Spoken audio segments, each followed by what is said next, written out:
fame's anonymous. I know I am. Hey, hey, hey. It's obvious, tune into Phantoms Anonymous. They talk about everything from Batman to Pocahontas. Leave you in astonishment like beat a Mario Odyssey. It's going down, girls and boys, pick up your phone and follow me. Malcolm's always delivering, just like dominoes. The newest breaking news, like who just got the new movie role. So get a snack and relax your toes. It's time to get the knowledge from the pros. Let's go. I know you're reading the title of this video and you're like, this guy is late. Oh, yes, I am late. Welcome to my spoiler review of Jumanji, Welcome to the Jungle. I'm not really going to go too deep in detail. You guys have seen the movie. This movie was epic. I was wondering how they were going to do this after it's been so long since the first Jumanji movie, how they were going to make it make sense. They really did make it make sense, and I want to break that down real quick. And you guys remember I had a video out called Jumanji Deals with Time Travel. That's not probably the actual title of it, but Jumanji and Time Travel, I really realized that Jumanji deals with time travel and alternate universe and timelines and multiverses. So in this movie, we continue off in 1996. If you guys remember at the first Jumanji, the board washed up on the beach. This kid found the board on the beach. He brought it home to his friend. They were getting ready to play around with it, but they didn't. This is the age of video games. Of course, they couldn't use a Nintendo or anything like that, so they used this old school style video game that they probably manufactured themselves. And what we saw was something we saw reminiscent from the first Transformers movie. When the Transformers first landed coming from the stars from Cybertron, they took on and scanned the images of the cars that they wanted to be, and they moved forward like that. And we were wondering how Jumanji was going to become a video game based on what we've seen in the trailers.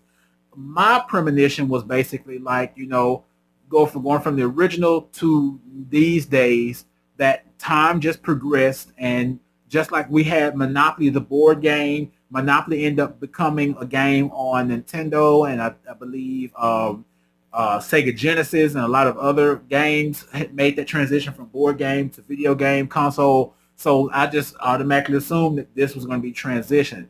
But it wasn't necessarily a transition as kids were going to the stores buying Jumanji. The Jumanji game itself is sentient. Of course, we already know that, but it's on a deeper level that the Jumanji game literally copied and scanned the video game system that the young guy had. And his name is Alex. He scanned this system, and it actually made a cartridge, and the kids started playing the game. And of course, he got sucked into the game. And the house, just like Alan Parrish's house, just turned to rubble and dust and dirt, and the father of the kids still lived there. Then we meet our main cast. We got, can't even remember some of their names, but Bethany, Bridge, what was this scrawny kid's name? I can't remember. I really can't remember. It was just good. Okay. It shouldn't be important about the names right now because this movie came out like so last year. But we get these characters played by Kevin Hart, Jack Black, Nebula, what's her name, Karen Gilliam, and The Rock, Dwayne The Rock Johnson, a.k.a. The Rock. Check out this picture, man. My uncle sent me this picture with my old school The Rock shirt on back in the day. Know your role, you jabroni. Old school. I hadn't heard The Rock say that in a long time.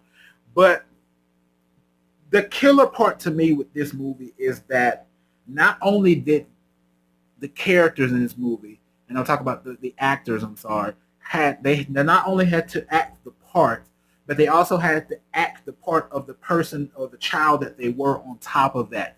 And I just thought it was a stellar performance.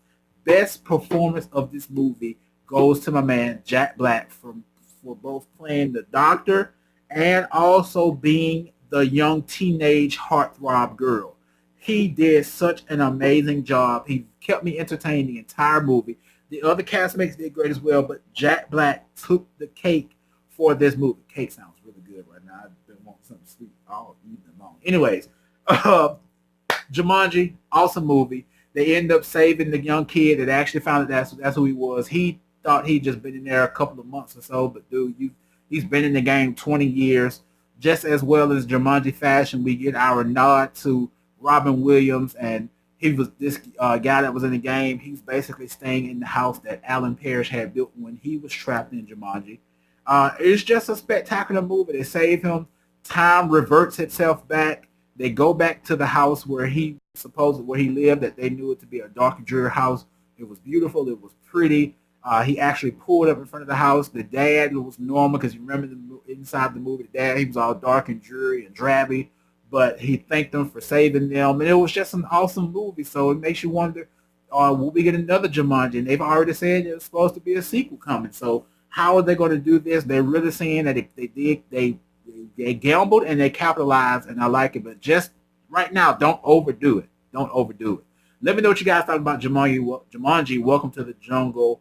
In the comments below, whether you watch this on YouTube or Facebook. We'll see you guys in another video. Check it, it's Phantoms Anonymous in the spot. Gonna let you know what's poppin', let you know what's hot about all the different cons, movies and TV shows, Funko Pops, games and more. Whoa, so here we go. From Marvel to DC, Transformers like Bumblebee, we got all your fandom needs. So sit back and relax and enjoy the views. Leave a like and subscribe, check in on Facebook to stay tuned.